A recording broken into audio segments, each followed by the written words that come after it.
উপস্থিত সকল গৌর ভক্তবৃন্দের শ্রী চরণ কমলে আমার সশ্রদ্ধ প্রণাম। আমরা অনেক দূর থেকে এই জায়গায় এসেছি। এই জায়গাটা প্রথমত হরিবাসর, কেননা আমার বয়োজ্যেষ্ঠ জেঠু প্রথমেই বলেছেন কি, যেখানে হয় হরির নাম সংকীর্তন সেখানে হয় মধুর বৃন্দাবন, যেখানে ভক্তবৃন্দের আগমন সেখানে হয় মধুর বৃন্দাবন, যেখানে তুলসী মহারানী সর্বত্র বিরাজিতমান সেখানে হয় মধুর বৃন্দাবন। তার পরবর্তী কারণ আমি আর একটা আপনাদের কাছে উপস্থাপন করছি। এই মহতি জায়গায় যেখানে বৈষ্ণব নাম যথাম শম্ভুর আগমন সেখানে হয় মধুর বৃন্দাবন। জয় দেবাদিদেব মহাদেব কি, সমবেত ভক্তবৃন্দ কি, নিতাই গৌর শ্রীনাথ প্রেমানন্দে। আমরা মহাদেবের শ্রী চরণে বিরাজিতমান হয়ে আজকে, মহাদেব হচ্ছেন বৈষ্ণবদের মধ্যে শ্রেষ্ঠ। মহাদেবকে বলা হয় বৈষ্ণব নাম যথাম শম্ভু। যিনি শম্ভু মহাদেব, তিনি সকল বৈষ্ণবের মুকুটমণি। আজকে যে কর্ম হচ্ছে এখানে, এটাকে কর্ম বলা হয় না, এটাকে বলা হয় ভাগবত যজ্ঞ। কি বলা হয়? এখানে আগুন না জ্বললেও এটা কিন্তু যজ্ঞের সমান। হরিনাম সংকীর্তন যজ্ঞ, ভাগবত যজ্ঞ, এখানে আগুন না জ্বললেও এটা কিন্তু যজ্ঞের সমান। কেন? সব কিছুর আহুতি বহন করে ভগবানের কাছে পাঠানো হচ্ছে। আজ মহাদেবের সব থেকে প্রিয় জিনিস কোনটা কেউ বলতে পারো? মহাদেব কিসে খুশি হন বলো? তোমরা তো মহাদেবের এত কাল ধরে পুজো করে আসছো, এত বছর ধরে। ঠিক কথা, মহাদেব হরি নামে প্রসন্ন হন। কে করে আমরা বুঝবো হরি নামে প্রসন্ন হন? কেন? শাস্ত্রের প্রধান যদি আমরা উল্লেখ করি, শাস্ত্র অধ্যয়ন করি, শাস্ত্র অধ্যয়ন করতে গেলে আমাদের মহাদেবের নামের দ্বারা জয়ধ্বনি দিতে হয়, যাকে বলা হয় কলিযুগের পতিত পাবন কি শিষ্য অদ্বৈত গোসাই কি, অদ্বৈত মহাপ্রভুর যে পার্শ্বদ অদ্বৈত, সেই অদ্বৈত গোসাই হচ্ছেন সাক্ষাৎ মহাদেব। তিনি এসেছেন এই জগৎকে নাম প্রচার করার জন্য। মহাদেবের অবতীর্ণ হয়েছেন অদ্বৈত গোসাই রূপে। আর সেই অদ্বৈত নবদ্বীপ মাঝারে এসে যখন মহাপ্রভুকে আহ্বান জানাতেন, প্রতিদিন এই জগতের দুঃখ দুর্দশা দেখে অদ্বৈতের ডাকে স্বয়ং গোলকাধিপতি কৃষ্ণচন্দ্র ভগবান তিনি গৌরাঙ্গ রূপে এই জগতে অবতীর্ণ হয়েছিলেন। কে ডেকেছিলেন? মহাদেব ডেকেছিলেন। কাকে ডেকেছিলেন? ভগবান কৃষ্ণকে ডেকেছিলেন। হে প্রভু, এই জগতে আপনাকে অবতীর্ণ হতে হবে। এই জগতের মানুষ সবাই পাপাচারী, দুরাচারী, সবাই সবাইকে অসম্মান করে, সবাই সবাইকে কটাক্ষ করে, এমনকি এত উপদ্রব এই জগতে চলছে যেটা দেখে এই পৃথিবী পর্যন্ত তার ভারসাম্যহীন হয়ে পড়েছে। তাই আপনাকে প্রভু এই জগতে আসতেই হবে। এটা যখন হুঙ্কার দিয়ে অদ্বৈত আচার্য তুলসী পত্র গঙ্গায় অর্পণ করার সময় মহাপ্রভুকে প্রতিদিন ডাকতেন। তার বাড়িতে শালিগ্রাম শিলা থাকতো অদ্বৈত আচার্যের বাড়িতে। প্রতিদিন সেই অদ্বৈত আচার্য শালিগ্রাম পূজা করতেন আর প্রতিদিন হুঙ্কার দিয়ে মহাপ্রভুকে ডাকতেন, ভগবানকে বলতেন, প্রভু আপনাকে অবতার নিতেই হবে এই জগতে। আর তাই মহাপ্রভু এই জগতে এসে অদ্বৈতকে বলছে, অদ্বৈত একটা সময় এমন গেছে, তুমি যখন আমাকে ডাকছো আর মাথা ঠুকছো আমার সামনে, আমি সেই দৃশ্য দর্শন করতে না পেরে আজকে আমি গৌরাঙ্গ রূপে সকলের কাছে অবতীর্ণ হলাম নবদ্বীপ মাঝারে। একমাত্র অদ্বৈত, এতে তোমার বল আছে। তাই সেই অদ্বৈতকে সাক্ষাৎ মহাদেব। তাই বলছেন মহাদেবকে যদি প্রসন্ন করতে হয়, প্রথমে কি মহাদেবের সামনে বসে ভাগবত কথা শোনা, হরির নাম করা। হরির নাম হইব, হরির নাম হইব, হরির নাম হইব কেবলম কলৌ নাস্তেব্য নাস্তেব্য নাস্তেব্য গতিরন্যথা। একমাত্র কলিযুগে হরির নামই সর্বশ্রেষ্ঠ। ভাগবতমে বলছেন কি, হরির নাম হইব, হরির নাম হইব, হরির নাম হইব কেবলম। একবার দুবার বলছে না, তিনবার বলছে, হরির নাম হইব, হরির নাম হইব, হরির নাম হইব কেবলম। একমাত্র হরির নাম। এটা কি করবে? কলৌ নাস্তেব নাস্তেব নাস্তেব গতিরন্যথা। একমাত্র এই নাম কি করবে?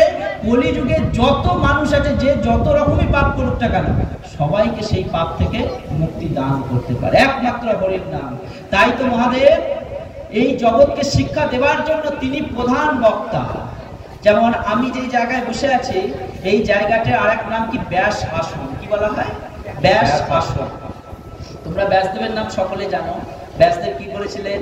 18 পুরাণ রচনা করেছিলেন, 108টা উপনিষদ রচনা করেছিলেন, বেদকে লিখিত আকারে করেছিলেন সেই মহর্ষি দ্বৈপায়ন বেদব্যাস। সেইটাকে, এই আসনটাকে বলা হয় ব্যাস আসন। আমি এখানে কি করতে এসেছি? ব্যাসদেবের প্রতিনিধিত্ব করতে এসেছি, এটাকে বলা হয় ব্যাস আসন। আর সেই সাক্ষাৎ ব্যাসদেবের প্রতিনিধিত্ব করার জন্য আজকে আমি এখানে অবতীর্ণ হয়েছি। এই ব্যাস আসনের মর্যাদা এতটাই মাহাত্ম্যপূর্ণ, যে ব্যক্তি এই আসনে বসে সে ব্যাসদেবের প্রতিনিধিত্ব করে। সাক্ষাৎ মহাদেব তিনি নিজে ভাগবত পাঠ করেন। কোথায় করেন? কৈলাস ধামে। তার কাছে করেন, তার যত গণ আছে, শিবগণ আছে, তাদের সামনে পাঠ করেন। সাক্ষাৎ পার্বতী দেবী সেই পাঠ বসে শ্রবণ করেন। তাহলে তোমরা কত ভাগ্য পায়।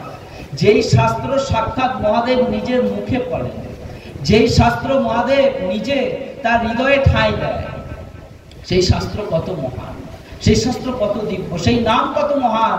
যেই নামের দ্বারা মহাদেব আনন্দিত হন, যেই নামের দ্বারা মহাদেব ভগবানকে পাওয়ার লালসায় তিনি রুদ্র মূর্তি, যিনি রুদ্র, যিনি কামকে জ্বলিয়ে ভস্মীভূত করেছেন, যার তৃতীয় নেত্র আছে। মহাদেবের কটি নেত্র দেখতে আমরা? 3টি নেত্র।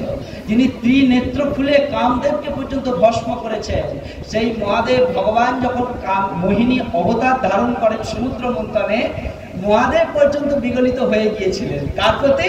ভগবানের প্রতি। ভগবানের রূপ কত সুন্দর।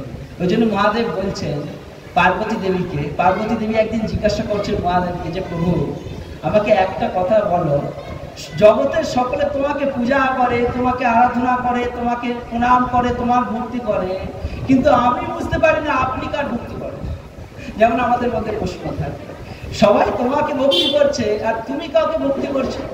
তখন মহাদেব পার্বতী দেবীকে বলছেন, পার্বতী দেবী যদি এই তত্ত্ব বুঝতে হয় তাহলে কি বুঝতে হবে?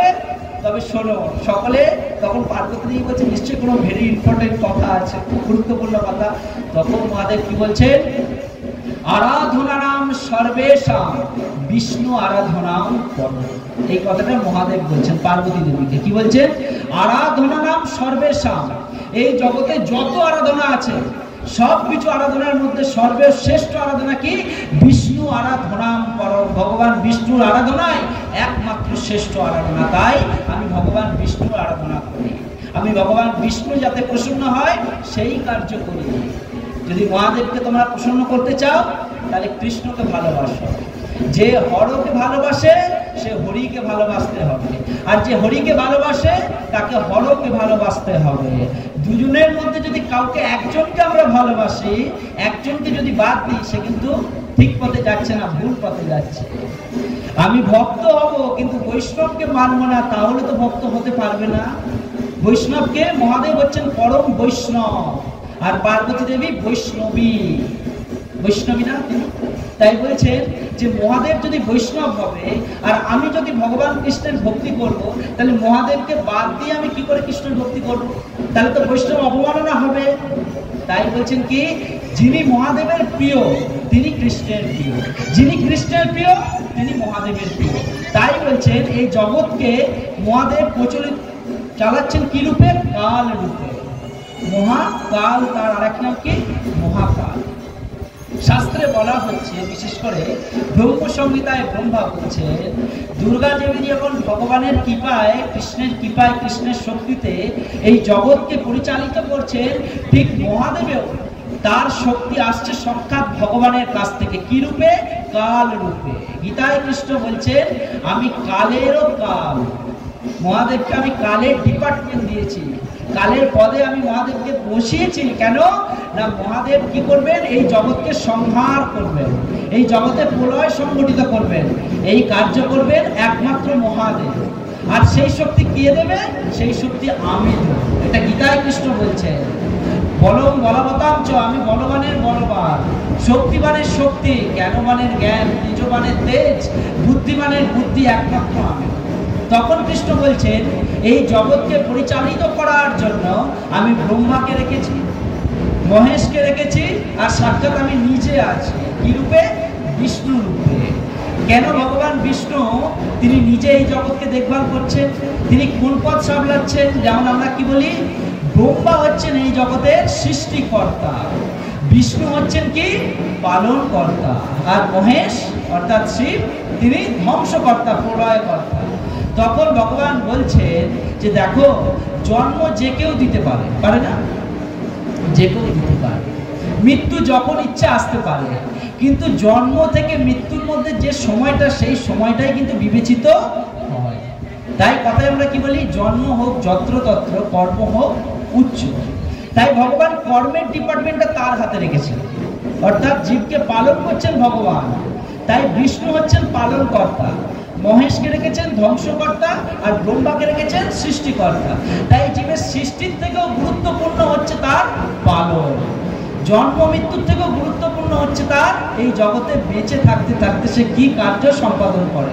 তাই বিষ্ণু সেই দায়িত্বটা নিজের হাতে গ্রহণ করেছে, যাতে কোনো মানুষ কোনোভাবে বিচলিত না হয়। তার জন্য ভগবান ভগবত গীতার মতো দিব্য শাস্ত্র এই জগৎকে প্রদান করেছেন, বলেছেন না? একটা ফোন কিনতে গেলে আমরা দোকানে গেলাম, যে ফোনের কিছু জানে না, সে যখন ফোন কিনতে যায় কোম্পানির লোক তাতে একটা ম্যানুয়াল দিয়ে দেয়, ফোনটা এইভাবে চালাবে, এইভাবে চার্জ দেবে, এত % চার্জ দেবে, এইভাবে এই সুইচটা টিপতে হয়, এইভাবে অন করতে হয়, এইভাবে অফ করতে হয়, সব কিছু কাগজে লেখা থাকে না? তবে তো সে যদি ফোনটা নাও জানবে, সে পড়ে হলেও সেটা জানতে পারবে। ঠিক সেরকম ভগবান এই জগৎকে পালন করছেন বিষ্ণু রূপে। শুধু পালন করছেন না, তিনি পালন করার জন্য যে বই, যে পুস্তক, সেই গীতা রূপে সেটা আমাদেরকে দিয়েছে। যদি আমরা সেটা পড়বো, তাহলে অনায়াসে জানতে পারবো জীবন কেমন ভাবে পালন করা যায়। বুঝতে পারছো? তাহলে অসুবিধা হবে না। যেমন খাতায় লিখে দিলে সেটা যেমন ভোলার নয়, ঠিক সেরকম ভগবান শুধু মুখে বলছেন না, গীতার মাধ্যমে জগৎকে সেই জ্ঞান প্রদান করছেন না, প্রদান করছেন। এবার যদি ভাবি যে ভগবান তো বলেছেন গীতায়, সকল ব্যাখ্যা ভগবান দিয়েছে, সকল উপদেশ ভগবান গীতায় দিয়েছে, কিন্তু সেই ভগবান কি করে দেখিয়েছেন? আমরা কি বলি, মুখে বললে হবে না, করে দেখাতে হবে। আমরা কথাই বলি না যে মুখে বললে হবে না, করে দেখাতে হবে। আমরা অনেক কথা মুখে বলি, কিন্তু ভগবানও বলেছে, কিন্তু ভগবান করেও দেখিয়েছে। কিসে করে দেখিয়েছে? মানুষ শুধু বলেই শেষ, আমি এটা পারি, আমি ওটা পারি, আমি সেটা পারি, কিন্তু ভগবান শুধু বলেননি, তিনি করে দেখান। তাই তিনি ভগবান। তিনি গীতায় এত উপদেশ দিয়েছেন, 700 শ্লোকের মাধ্যমে জগৎকে উপদেশ দিয়েছে, কিন্তু সেই কৃষ্ণ যখন এত কিছু উপদেশ দেওয়ার পর ভাবতে লাগলেন যে আমি এত কিছু যে উপদেশ দিলাম, সব কিছু জগৎকে দেওয়ার পর জগতের মানুষ সেটা করবে, আর আমাদের কলিযুগের মানুষের কি আয়ু কম, গায়ে শক্তি কম, মাথায় বুদ্ধি কম, কিন্তু কুবুদ্ধিটা অন্যান্য যুগের থেকে বেশি না। এই জগতে শুভ বুদ্ধি কম, কিন্তু খারাপ বুদ্ধি বেশি। কলিযুগের মানুষের মাথায় এত খারাপ বুদ্ধি আছে যেটা বিবেচনা করা সম্ভব নয়, মাপা সম্ভব নয়, এত খারাপ বুদ্ধি। কিন্তু বলছেন সত্যযুগের মানুষের মেধাবী ছিল প্রচুর, বুদ্ধিমান ছিলেন প্রচুর, ত্রেতা যুগ, দাপর যুগ, সবাই ছিলেন বুদ্ধিমান। কিন্তু কলিযুগের মানুষের শুভ বুদ্ধি খুবই কম, 1% শুভ বুদ্ধি আছে, 99% খারাপ বুদ্ধি। তাই তাদের মধ্যে প্রশ্ন আছে, শুধু বলেই চলে গেলে হবে, করে দেখাতে হবে না? তখন ভগবান বলছেন যে আমি যদি করে দেখাবো তাহলে মানুষ বুঝতে পারবে, হাতে নাতে ফলটা পাবে। তাই কি করলেন? সেই কৃষ্ণ গীতার মাধ্যমে যে উপদেশ দিয়েছিলেন, যা কিছু বলেছিলেন, তখন সেটা এসে কলিযুগে কৃষ্ণ করে দেখালেন। কি রূপে করে দেখালেন? গৌরাঙ্গ মহাপ্রভু রূপে যখন এই জগতে অবতীর্ণ হলেন, তিনি জগতের মানুষের কাছে সেই কার্য করে দেখালেন। কিভাবে কৃষ্ণের জন্য কাঁদতে হয়, কিভাবে কৃষ্ণের জন্য নিজের দেহকে পর্যন্ত বিসর্জন দিতে দ্বিধাবোধ করতে নেই, কিভাবে কৃষ্ণের ভক্তিকে প্রচার করাতে হয়, কিভাবে কৃষ্ণের জন্য ধুলোর লুটোপুটি খেতে হয়, কিভাবে কৃষ্ণের জন্য দিনের পর দিন অনাহারে থাকতে হয়, সবকিছু চৈতন্য মহাপ্রভু করে দেখালেন, বলে নয়। তাই বলছেন কি, এত বলি নিতাই আমার ভূমে গড়ি যায় রে, সোনারও পর্বত যেন ধুলাতে লুটায়। যে নিত্যানন্দ প্রভু, যিনি গৌরাঙ্গ মহাপ্রভু, তাদের অঙ্গকান্তি কেমন সোনার পর্বতের থেকেও উত্তম। নিতাই পদ কমল কোটি চন্দ্র সুশীতল, যার চরণকে বর্ণনা করা হচ্ছে কোটি কোটি চাঁদও যার চরণের সমান নয়, সেই নিত্যানন্দ প্রভু। যেই নিত্যানন্দ প্রভুর পায়ের যোগ্যতা মাপ হচ্ছে চাঁদে একটা দুটো নয়, কোটি কোটি চাঁদ তার পায়ের সাথে তুলনা করতে পারে না। তার চরণ যদি এত সুন্দর হয়, তার অঙ্গকান্তি কত দিব্য, কিন্তু সেই দিব্য অঙ্গকান্তি নিয়ে কোথায় ধুলা গড়াগড়ি দিচ্ছে? মাটিতে।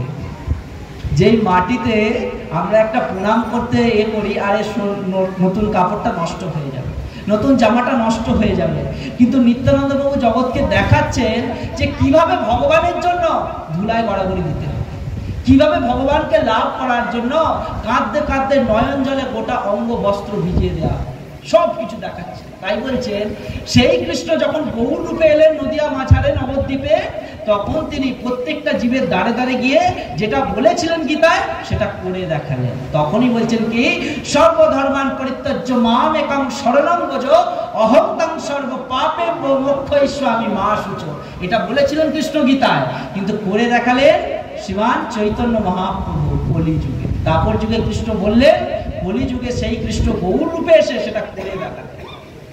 কৃষ্ণের জন্য সব কিছু ত্যাগ করা। আমরা ত্যাগ করতে ভয় পাই। আমরা ত্যাগ করবো কি? আমাদের আছে কি আমরা ত্যাগ করবো? আমরা কথায় বলি আমাদের আছে কি আমরা ত্যাগ করবো? কে বলে আমি তো মাছ মাংস ত্যাগ করে দিলাম, কে বলে আমি আমার জায়গাটা আমি ছেড়ে দিলাম, ঘর ছেড়ে দিলাম, এই ছেড়ে দিলাম, ওই ছেড়ে দিলাম। তোমার আছে কি তুমি ত্যাগ করবে? কেউ কখন আমরা ভেবেছি? আমার গলায় যে ফুলের মালাটা যে বাবা আমাকে দিয়েছেন, পরিয়েছেন, আমি যদি প্রশ্ন করি এই ফুলের মালাটা আপনার, এই ফুলটা আপনি ফোটাতে পারবেন? পারবেন? সেই ক্ষমতা আপনার আছে ফুলটা ফোটাতে পারেন? তাহলে আপনার কি করে হলো? এই ফুলটা যদি আপনি ফোটাতে না পারবেন, এটা আপনার কি করে হলো? এটাকে যদি আপনি মূল্য দিয়ে কিনে আনবেন, যে মূল্যটা ইনকাম করছেন, ক্ষমতার দ্বারা যে মূল্য কামাচ্ছেন, অর্থ উপার্জন করছেন, সেই অর্থ উপার্জন যে করছেন, কৃষ্ণ তখন গীতায় বলছেন বলম বলবতাম চ, আমি হচ্ছি বলবানের বল। আমি যদি তোমার গায়ে শক্তি রূপে না থাকি, তুমি প্যারালাইসিস হয়ে গেলে কেউ তোমায় 1 টাকা দিতে আসবে না। আসবে? কৃষ্ণ সব দিক থেকে আমাদের খেয়াল রাখেন। তাই বলছে ভগবানকে দেওয়ার মতো ক্ষমতা আমাদের কিচ্ছু নেই। না পারবো সোনা দিতে, যদিও সোনা দেবো, সোনা তৈরি করার ক্ষমতা আমার নেই। একটা ফুল ফোটানোর ক্ষমতা আমার নেই। একটা ফল তৈরি করার ক্ষমতা, ফল গাছে আনার ক্ষমতা আমার নেই। একটা গাছকে বাঁচিয়ে রাখার ক্ষমতা আমার নেই। সব কার আছে? প্রকৃতির আছে। প্রকৃতিকে চালাচ্ছেন ভগবান, প্রকৃতির মধ্যে ভগবান সেই ক্ষমতা দিয়েছেন, তার দ্বারা প্রকৃতি চলছে, ফল হচ্ছে, ফুল ফুটছে, চন্দ্র আসছে, সূর্য আসছে, সমস্ত কিছু ঠিকভাবে মেনটেন হচ্ছে, হচ্ছে না? কিন্তু আমি কি ভাবছি? এটা তো আমার, ওটা তো আমার। যদি ভগবানকে দিতে হয়, প্রথম কথা শাস্ত্রে বলছে যদি ভগবানকে কিছু দিতে চাও, কি দেবে জানো? মন মনা ভক্ত মজ্জা জিমাম নমস্কার। গীতায় কৃষ্ণ বলছেন আমাকে যদি দিতে হয় একমাত্র মন দাও। কি দাও? মন দাও। মনটার উপরে তোমার অধিকার, বাদ বাকি কারো উপরে তোমার অধিকার নেই। বুঝতে পারলে? তোমার সন্তানের উপর তোমার অধিকার আছে? অধিকার নেই। সন্তান, কেউ আবার অনেক পিতামাতা বলে, আমি শুনি, আমি সন্তানকে জন্ম দিলাম, সন্তানের হাতে আগুন নেব বলে। সন্তান যদি তোমার আগে চলে যায়, আগুন কে দেবে? তুমি কি সন্তানের নিয়ন্তা? সন্তানের বিধাতা তুমি? তুমি তো বিধাতা নও। তাহলে কেন এই মিথ্যা আশা করো? মিথ্যা আশা কেন করো? তুমি যদি তোমার সন্তানের ভাগ্য লিখতে পারবে না, তাহলে এই আশা কেন করছো আমি সন্তানের হাতে আগুন নেব? এই আগুনটা নেবে কি না নেবে তৈরি কে করেছেন? সাক্ষাৎ ভগবান তৈরি করেছেন। তাই কি মিছে মায়ায় বদ্ধ হয়ে জীবন কাটাই রে। তারপরে শ্লোকে কি বলছেন? আমি আমার বলে রে, আমি আমার বলে রে। এটা মিছে মায়া, যেটাকে আমাদের হবে না, যেটা আমি জানি না, যার অস্তিত্ব আমার হাতে নেই, আমার হাতে যা কিছু নেই, সেটাকে আমরা বৃথাই ভাবি। এটা আমার চাই। আমি আমার সন্তানের ভাগ্য তৈরি করতে পারি না। আমি সন্তানকে, আমার আগে আমার সন্তান চলে যেতে পারে, কেউ জানে না। আমার আগে আমার স্বামী চলে যেতে পারে, বা সবার আগে আমি চলে যেতে পারি। তাহলে কেউ যদি আমরা নিজেরা নিজেদের ভাগ্য নিয়ন্তা না হই, তাহলে কেন আমরা মিথ্যা আশা করি? তাই তো শাস্ত্রে বলছেন মিছে মায়ায় বদ্ধ হয়ে জীবন কাটায়। এইভাবে আমরা একটার পর একটা বছর কাটাচ্ছি না? ছেলে বড় হবে, বিদ্যা লাভ করবে, চাকরি করবে, সে টাকা দেবে, সেই টাকায় আমি বসে খাবো। সবকিছু মিথ্যা আশা, সবকিছু বাদ দাও। যে যার সে তার মতো, কেউ কারো নয়। এই জগতে যতই আমরা ভাবি তুমি আমার আপন, ভেবে দেখো মন কে তোর আপন। যাকে বলি আপন আপন, সে কি তোর নিজের মতন? আমরা কথাই বলি, সে কি তোমার মতো হতে পারবে? হতে পারবে না। তাই বলছে এই জগতে যা কিছু আছে সবকিছু ভগবানের, সবকিছু প্রকৃতি। ভগবান প্রকৃতির মাধ্যমে সেই সবকিছুকে এই জগতে প্রস্তুত করছে, কিন্তু আমরা কি ভাবছি? এটা আমার। একটা বড় বাড়ি আমি বানাতে পারি, কিন্তু বাড়িটা কিসের ওপর বানিয়েছি? এই পৃথিবীর ওপর বানিয়েছি, মাটির ওপর বানিয়েছি। যদি মাটি না থাকতো বাড়ি করতে পারত? কোত্থেকে তৈরি করতে? লাখ টাকা কোটি টাকা খরচা করে বাড়ি কোথায় করতে পারতেন? তাই বলছেন প্রত্যেকটা জায়গায় আমাদের ভগবানের অবদান আছে। প্রত্যেকটা জায়গায় ভগবান সে তার অস্তিত্বের দ্বারা এই জগৎকে টিকিয়ে রেখেছে। তাই বলছেন কৃষ্ণ গীতায়, যদি তুমি আমাকে দেবে এটা কিছু ভাবো, তাহলে কি দেবে? একমাত্র মনটা তুমি আমাকে দাও, একমাত্র মনটা আমাকে অর্পণ করো, এর দ্বারাই আমি খুশি। তাই কৃষ্ণ গীতায় বলছে মনমনা ভব মদ্ভক্ত মজ্জা জীবাম নমস্কার। একমাত্র মনটাই আমি তোমার কাছ থেকে আশা করি। কেন? আমি সব আমার কাছে আছে। কেউ ভাবছে যে আমি ভগবানকে অর্থ দেব, কেউ ভাবছে আমি ভগবানকে সোনার একটা হার দেব, কেউ ভাবছে ফুল দিয়ে সাজিয়ে দেব। আরে ব্রহ্মা যেখান থেকে জন্ম হয়েছে, ব্রহ্মা জন্ম কোথা থেকে হয়েছে? বিষ্ণুর নাভি পদ্ম থেকে। ব্রহ্মা বসেই আছে পদ্ম ফুলের ওপর। তাহলে ভগবানের সে যদি আরাধনা করবে, পদ্ম কত দেবে? তুমি কত দিতে পারবে?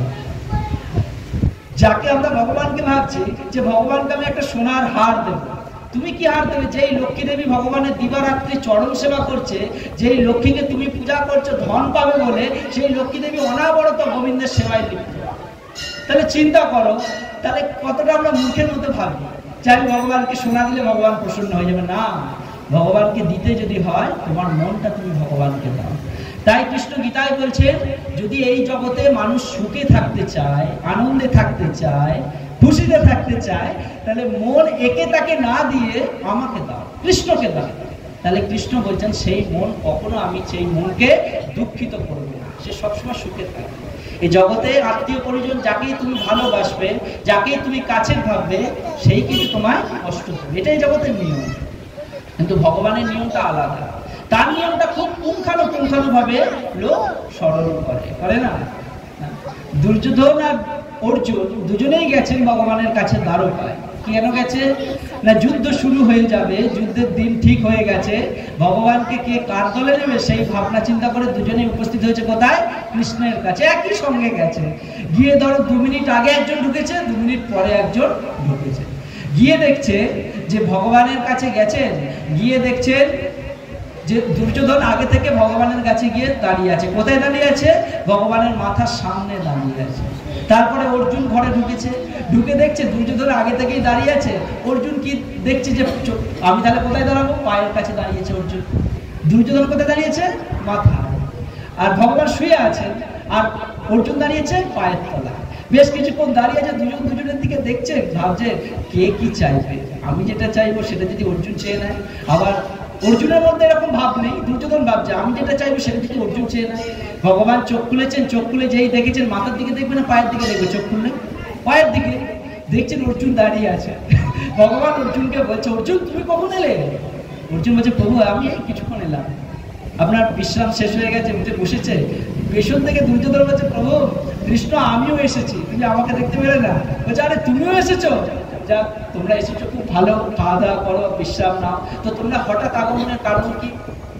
ভগবান যে জিজ্ঞাসা করেছে, তখন দুর্যোধন বলছে, আরে কৃষ্ণ আমাদের যুদ্ধের দিন তো ঠিক হয়ে গেছে, তাই আমি এলাম, আপনি আমাদের যুদ্ধে থাকবেন কিনা এটা জানতে। তখন কৃষ্ণ বলছে, দেখো অর্জুন, দেখো দুর্যোধন, তোমরা দুজনেই আমার আত্মীয়, পিসির ছেলে, তাই কার দলে আমি থাকবো কার দলে থাকবো এটা আমি বলতে পারবো না। তাই দুটো অপশন আমি তোমাদের দিতে পারি। কি অপশন? এক হচ্ছে আমার নারায়ণী সেনা এক দলে থাকবে, আর এক দলে একা আমি থাকবো। এবার আমি যে থাকবো, আমি যুদ্ধে কোনো অস্ত্র ধরবো না। কৃষ্ণ বলছেন, আমি যুদ্ধে কোনো অস্ত্র ধরবো না, কাউকে বধও করবো না। আমি মানে আমাকে নিয়ে যাবো না তোমার বৃথা, এরকম কৃষ্ণ বলছে। আমি যুদ্ধে অস্ত্রও ধরবো না, যুদ্ধও করবো না, আমি নামমাত্র থাকবো। অর্জুনের এই ভগবানের মুখে এই কথা শুনে দুর্যোধন মনে মনে ভাবছে, বাহ খুব ভালো তো, তাহলে তো আর কোনো কথাই নেই। এবার দুটো যেহেতু চয়েস দিয়েছে, তখন বলছেন ভগবান, যেহেতু অর্জুন দুর্যোধন তোমার থেকে অর্জুন ছোট, তাই অর্জুন আগে চান। দুর্যোধনের মনে ভয়, যেতেই অর্জুন নারায়ণ সেনা চেয়ে নেয় তাহলে তো সমস্যা হয়ে যাবে। আমাদের মধ্যে এটা হচ্ছে না মনে মনে, যে নারায়ণ সেনা মানে অগণিত সেনা, সেই নারায়ণ সেনাকে যদি অর্জুন নিয়ে নেয় তাহলে দুর্যোধনের দল খালি হয়ে যাবে, কম পড়ে যাবে। দুর্যোধন মনে মনে ভাবতে ভাবতে বলছে, অর্জুন যেন না চায়, অর্জুন যেন না চায়। অর্জুন সোজা, যেই ভগবান বলেছেন অর্জুন বলো তোমার কি লাগবে, অর্জুন কিচ্ছু না ভেবে না চিন্তা বলছে, কৃষ্ণ তোমাকে আমার লাগবে, আমার নারায়ণ অক্ষণী সেনা লাগবে না, আমার তোমাকে লাগবে। তখন আবার বলছে অর্জুন তোমার বুদ্ধি কম, তুমি ছোট অবস্থায় আছো, বুদ্ধি কম, তুমি ভেবে চিন্তে বলো, বিচার করে বলো, সত্যি এটা কিন্তু তোমার শেষ। তখন বলছে না কৃষ্ণ, তোমাকেই আমার লাগবে, তুমি যুদ্ধ করো বা নাই করো, তুমি আমার সাথে থাকবে, এটাই হবে। দুর্যোধন মনে মনে খুব আনন্দ পাচ্ছে, আরে মূর্খ, ওকে নিয়ে কি হবে, যুদ্ধ করবে না। যেমন আমরা বলি হ্যাঁ কৃষ্ণ যুদ্ধ করবে না, ওকে নিয়ে কি হবে, ওর সেনা দিকে না, ওরা যুদ্ধ করবে। অর্জুনের এই কথা শুনে দুর্যোধন খুব মনে মনে হাসছে। আর লোক দেখানো যেমন বলতে হয়, কৃষ্ণকে তুমি নিয়ে নিলে, আমি ভেবেছিলাম কৃষ্ণকে নেবো, কিন্তু মনে মনে কি চাইছে, তুমি ঠিকই করেছো। তখন বলছে তাহলে যেহেতু অর্জুন তোমাকে নিয়ে নিল, তাই আমাকে তাহলে তোমার সেনাগুলোকেই দাও, তাতেই আমি খুশি। এই করে নিয়েছে। এবার তার পরিণতি কি হলো, তার পরিণতি কি হলো তার পরিণতি হয়ে গেল কি, ভগবানের সেনা থাকা সত্ত্বেও দুর্যোধনের দল সব দিক থেকে হেরে গেলেন, দুর্যোধনও বধ হয়ে গেল। কিন্তু কৃষ্ণ যেই দলে থেকে যুদ্ধ করলো না, সেই দলে থেকে অর্জুন জিতে গেলেন। কেন জিতে গেলেন? কৃষ্ণকে বলা হয় চতুর ব্যক্তি। কি বলা হয়? চতুর ব্যক্তি। তিনি, আমরা কি বলি, আমরা লোকেরা চুরি করে, চুরি করে না, যারা চুরি করে তারা খুব চতুর, ঠিক সজাগ হয়ে চুরি করে, কোনো প্রমাণ লোপাট ছাড়া। কৃষ্ণ সব থেকে বড় চোর হচ্ছে কৃষ্ণ। যে চোরের মতো চোর আজ অব্দি কেউ জন্মায় নিয়ে জগতে, আর কেউ জন্মাবেও না। তাই বলছে লোকে ভাবে কি আমি বড় চোর, আবার চোর হলে দেখবে নাম ফাম সব চেঞ্জ হয়ে যায়। কারণ নাম যদি, যেমন আমি শাস্ত্রে দেখি, কি দেখি না, জগাই মাদাইয়ের আগে নাম ছিল কি, জগদানন্দ মাধবানন্দ। তাদের নামটা কত ভালো ছিল, জগদানন্দ মাধবানন্দ, কত সুন্দর নাম। যখন তারা শাস্ত্র পড়তো, তারা ব্রাহ্মণের সন্তান, শাস্ত্র পড়তো, তখন কি হয়ে গেল, শাস্ত্র পড়তো তারা এই জন্যই, শাস্ত্রে কোথায় কি পাপ লিখেছে সেই পাপগুলো বেছে বেছে তারা করতো। বুঝতে পারছো কত ভয়ঙ্কর? শাস্ত্র পড়তো কেন? ভগবানকে ভালোবাসার জন্য না, শাস্ত্রে যেই পাপ করতে নিষেধ করা আছে সেই সমস্ত পাপ তারা বেছে বেছে করতো। সেই জগদানন্দ আর মাধবানন্দ, তারা ভাবলো যদি আমরা পাপই করবো, তাহলে এত সুন্দর নাম রাখলে পাপটা ঠিক মানাচ্ছে না, তাহলে কি করতে হবে, জগাই আর রঘুনাথ চুরি করছে, পাড়াতে চুরি করে বেড়াচ্ছে, তাকে রঘুনাথ বললে ঠিক চোরের শব্দটা মানাচ্ছে না, তাকে কি বলতে হতো, রঘু ডাকাত বলো, মানিয়ে যাবে, নামের সাথে কাজ মানিয়ে যাবে। ঠিক সেরকম শাস্ত্রে বলছে যে ভগবান অর্জুনকে এইভাবে সর্বদিক থেকে জয়ী করেছিলেন।